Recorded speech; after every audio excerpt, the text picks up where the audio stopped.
pessoal! Vamos para mais uma semana da aula de História com a professora Marcela. Hoje, continuando, dando continuidade à unidade 8, Roma Império. Então, a gente vai retomar e vamos trazer novas questões aí para o debate com vocês, beleza? Pessoal, antes de começar a ler os textos, a ler o livro didático com vocês de forma explicativa, dialogada, eu queria chamar a atenção, como a gente sempre vem abordando aqui, para a importância da leitura das imagens. Lembrando que essa é uma habilidade importantíssima para nós, estudantes de História. Ao ler essas imagens, o que vem à mente de vocês? Quais são os assuntos que vocês acham que a gente vai trabalhar no encontro de hoje? Eu acho que essa pergunta é bem fácil, né? Aqui em cima eu vejo uma referência, tá? Uma moeda utilizada no Império Romano, cunhada com a imagem, né, de um imperador, o imperador Vespasiano, tá bom? Quem lembra da palavra ou do termo que a gente trabalhou aqui, né, muito importante também para o estudo da história, pode servir como fonte. Quem lembra dessa palavra? Numismática. A numismática é justamente o estudo das moedas antigas e que pode perfeitamente servir como referência ou como fonte histórica para nós, professores de história e historiadores. Então, é importante que a gente conheça essa expressão, que a gente lembre, pesquise mais sobre isso e use isso a favor do estudo que a gente quer provocar e debater aqui com vocês hoje, certo?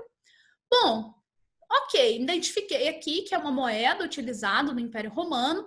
Aqui embaixo eu observo uma cena. Vamos lá, sempre como a gente faz. Vamos lá ler a legenda. Do que a gente está falando? Mercado romano, uma produção do século XVII. Então, atenção, a gente também já ressaltou isso aqui para vocês. Nem sempre as produções, ou melhor, quase sempre, né, as referências, no caso aqui da antiguidade, são feitas num período bem posterior, já século XVII, tá? Então, você tem uma cena aqui de um mercado, vocês podem reparar elementos, sempre peço para que vocês reparem as cores, né, os jogos de cores aqui, as questões estéticas e as questões históricas, historiográficas que nos interessam. E a referência também ali da onde está essa imagem, produzida no século XVII, está presente em Bruxelas, tá bom? Quem tiver um dia a oportunidade de conhecer. Bom, ao fazer a leitura dessas imagens, eu acho que já dá para a gente ir traçando um panorama do que a gente vai começar abordando na nossa aula de hoje. São os aspectos econômicos. O quanto que a economia, esses aspectos econômicos, moldam os aspectos sociais que nos interessam. Vamos lá. Em primeiro lugar, a gente precisa destacar que a economia, né, em todas as províncias romanas, elas eram interligadas por um vasto conjunto de estradas, de rotas marítimas e também fluviais, né, através dos rios. Os romanos, eles aproveitavam inúmeras estruturas que já existiam, né, anteriormente ao processo de conquista, né, de expansão territorial, e a gente tem o destaque para as estradas que iam desde a região da Palestina até a região da Mesopotâmia. Professora, não sei do que você está falando. Abre lá o livro didático, mapa, cartografia, leitura dos mapas, importantíssimo para nós. Então, a gente tem, nesse processo econômico, a utilização dessas estradas, né, dessas rotas marítimas e fluviais dos rios, e todas essas rotas e províncias, por todas, né, essa região, a gente tinha a circulação de pessoas, circulação de comerciantes, alimentando feiras, entrepostos comerciais e também abastecendo as cidades, como Alexandria. Quem lembra aí que a gente trabalhou Alexandria? Era o maior porto do leste mediterrâneo. Constantinopla, que vai ganhar uma relevância, vai ter uma importância também muito grande, tá? A gente vai ainda trabalhar sobre ela hoje. Em geral, a capital recebia diversos produtos. Preciso saber tudo isso? Não, mas a título de exemplo, vamos lá. Tecidos, né, tecidos sírios, vidros que vinham do Egito, né, e da Arábia, as especiarias das Índias, que depois também em outros contextos, mais para frente a gente vai falar muito dessas especiarias aí das Índias. Animais selvagens, cavalos, né, e marfim também trazido da África, ouro, perfume, enfim, diversas localidades e diversos produtos. Na época do Império, o que a gente poderia destacar mais? Roma chegou a ter aproximadamente 1 milhão de habitantes, então o aspecto demográfico, lembrando, isso é trabalhado lá na geografia, né? A população, o contingente populacional. Então, a gente teve aproximadamente, os registros históricos nos indicam, 1 milhão de habitantes e um dos comércios considerados mais intensos do mundo. Então, um grande contingente populacional e um destaque ali especial para o aspecto comercial, beleza? Muitos desses produtos passavam, né, pela cidade de Ostia, que era considerado um dos principais locais administrativos, né, que era próximo ali, razoavelmente, né, 30 quilômetros. Quem é bom aí de matemática consegue ter uma noção melhor do que isso significa. De lá, definia-se o destino da mercadoria e, se fosse o caso do destino ser a capital imperial, guardava-se até ser, né, autorizada ou permitida a entrada dos comerciantes na cidade. Então, era todo um trâmite aí específico para essa ligação, né, para essa consolidação do processo econômico e comercial, certo? Bom, então já que a gente começou lá lembrando da numismática, a importância das moedas, né, como fonte histórica, a gente está trabalhando então os aspectos da economia.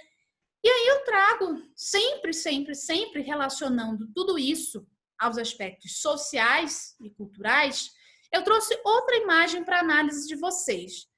Os cristãos sendo atirados às feras durante os espetáculos populares que ocorriam em arenas, né, como no Coliseu. A gente já falou bastante sobre isso. A gente começou nossos encontros falando sobre a cidade de Roma.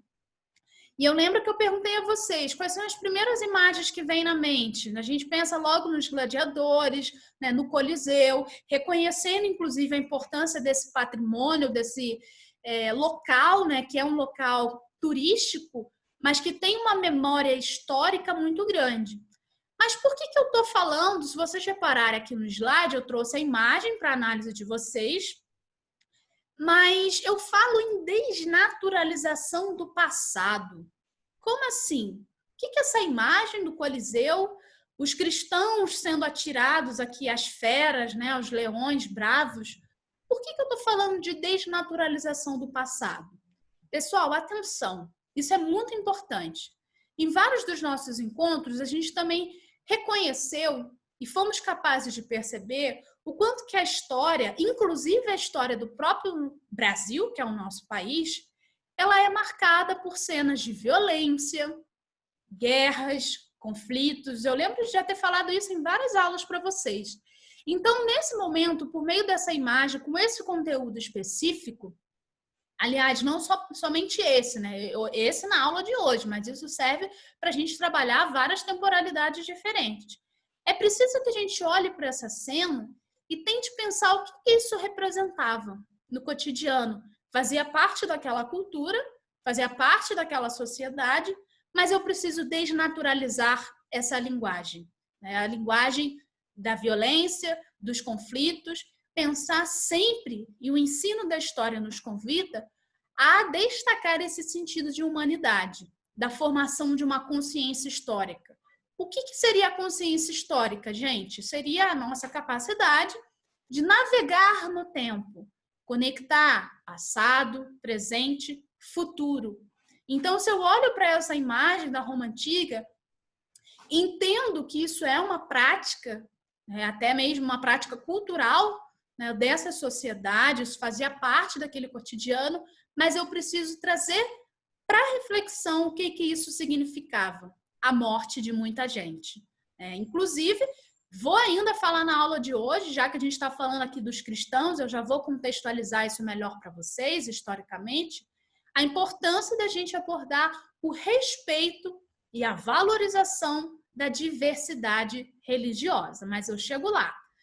Pessoal, então é isso. Nessa cena, para a gente compreender esse cotidiano romano, sempre lembrando do sentido de humanidade, né? Isso faz parte da cultura, mas eu preciso pensar com a consciência histórica, eu preciso mobilizar a minha consciência histórica, ou seja, ser capaz de conectar passado, presente e futuro.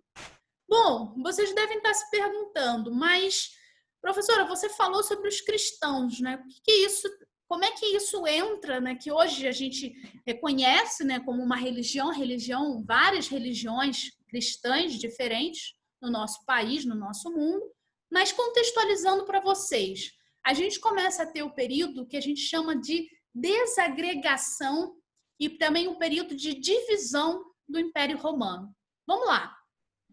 Roma havia se tornado rica, né, poderosa, grandiosa, por conta ou por causa do afluxo de riqueza e também dos escravizados provenientes das regiões conquistadas. Outro aspecto que a gente também já discutiu aqui, né, gente? Quem eram os escravos na antiguidade, quem eram os escravos em outros contextos que vocês vão estudar mais para frente. Então, cuidado só para a gente não cair nessas pegadinhas, a gente entender o que isso significa em cada momento histórico, certo?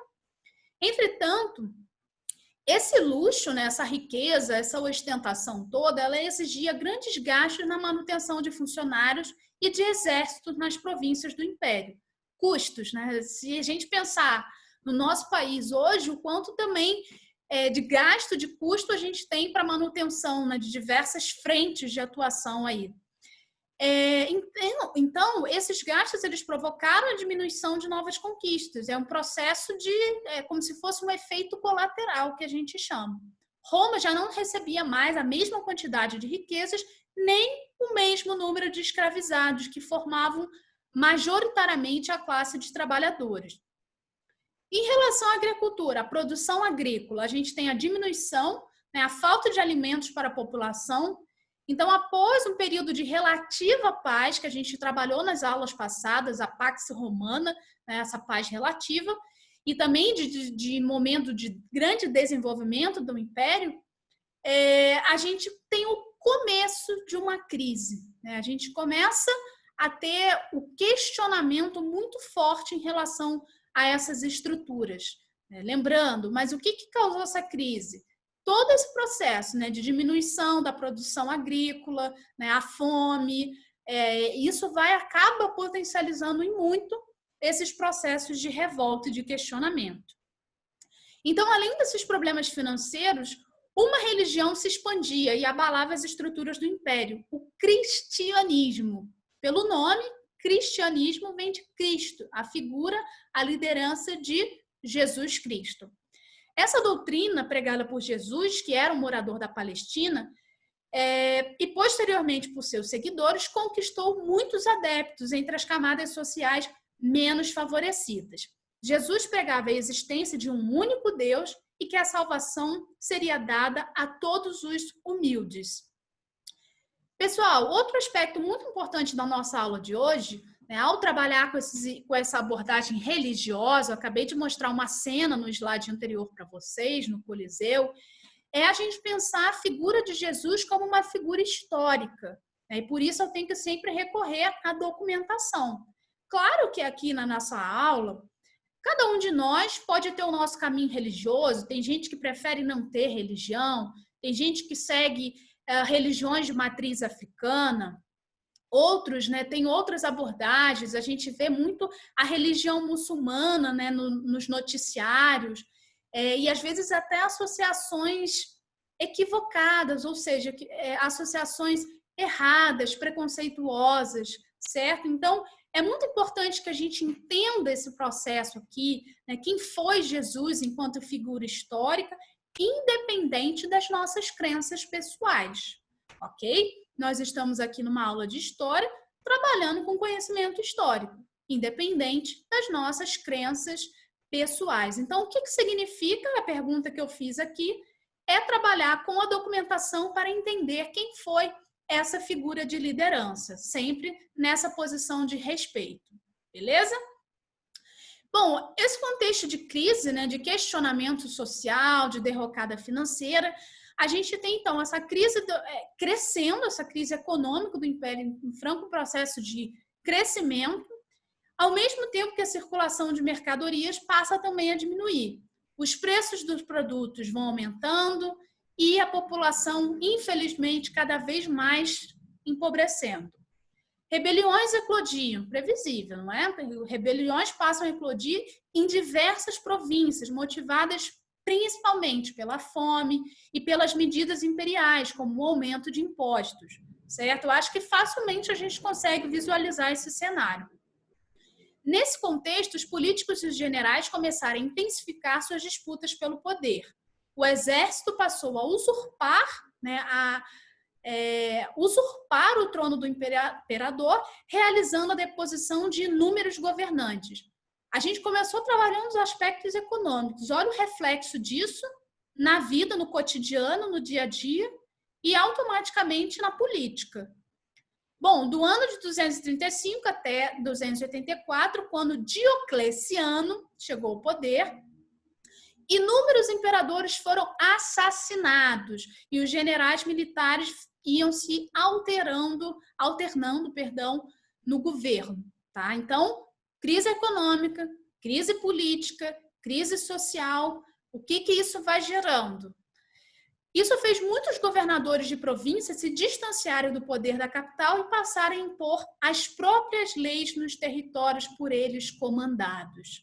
Então, é de grande valia a gente compreender a história como processo, pessoal. Essa crise, né, o que a gente chama de desmantelamento, ou seja, é como se fosse uma desmontagem desse grande Império Romano que viveu ali por muito tempo. O próprio nome diz, o Império. Esse processo de crise, ele não é o acaso, ele não é do dia para a noite. Então, a gente precisa realmente compreender que contexto a gente passou a ter para justificar, ou melhor, para justificar não, para problematizar, para compreender a instalação desse momento de crise, certo? Pessoal, encaminhamentos aí para casa, dever de casa. Qual foi a importância do chamado Édito de Milão e Édito de, nome difícil, Tessalônica? Primeiro, o que quer dizer édito? Fica aí como tarefinha para vocês. Pesquisar o que isso significa. Pesquisar onde, professora? No seu próprio material didático, você vai encontrar de forma segura todas essas respostas do que eu lancei aqui, tá? Isso vai ser muito importante para a nossa revisão. Então, corre lá, busca essa informação, se preferir, anota no seu caderno, ou sublinha no seu livro, e a gente vai pensar sobre isso juntos, ok? Isso tem a ver com esse contexto aí de nascimento, de questionamento também do cristianismo. Então, fica a dica para vocês. E aí, eu já tinha lançado essa pergunta, né? Se a gente está falando aqui da liderança, né? De pensar Jesus enquanto figura histórica, eu já tinha questionado por que discutir sobre a diversidade religiosa hoje, porque a gente precisa sempre ter esse olhar de respeito, né? Independente da crença de cada um de nós, a gente olhar com esse olhar de respeito, né? De alteridade. O que é alteridade? É um conceito também muito importante no estudo da história. Eu lidar com o outro, eu lidar com aquele que é diferente, certo? Então, não se preocupem, na nossa aula de revisão a gente vai voltar a esses pontos e eu espero que vocês façam aí a atividade de pesquisa, de busca das informações pedidas, ok? Para a gente fechar o nosso encontro, é muito importante que nesse contexto de desmantelamento, né, de desmonte, a gente poderia falar, do Império Romano, a gente passa a compreender que a gente vai ter a formação de dois impérios diferentes. O Império Romano do Ocidente, destacado para vocês aqui em cima, e o Império Romano do Oriente.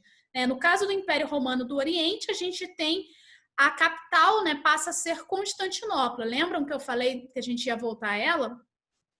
E no Império Romano do Ocidente, a gente tem Roma, depois a capital passou a ser em Milão, e mais tarde, posteriormente, a capital passa a ser Ravenna, também uma cidade importante, ok?